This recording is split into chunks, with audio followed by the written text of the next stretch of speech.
Siyempre, laway muna yung gagamitin ko mga 90s. Ayan, para sumaya naman si Baby Kael. Wow! Tingnan niyo si Baby Kael dito mga 90s. Masama ng tingin niya. Sabi niya siguro sa isip niya, hala, nababaliw na yung daddy ko. Pero at least, napapasaya ko si Baby Kael. Tingnan niyo siya guys, oh, napapagaya siya. Pagmasdan niyo si Baby Kael dito guys, oh. Ay nako, si daddy ko talaga. Anong ginagawa niya?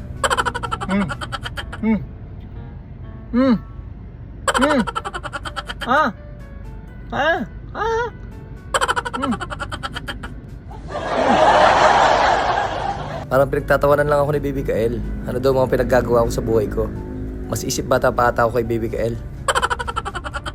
At least, nalilibang si Baby Kael sa akin. Talagang napasaya ko siya.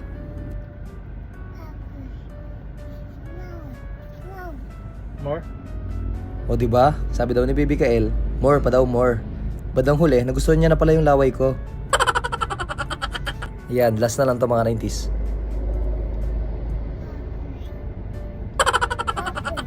Ay, salamat na wala na yung lungkot ni Baby Kael.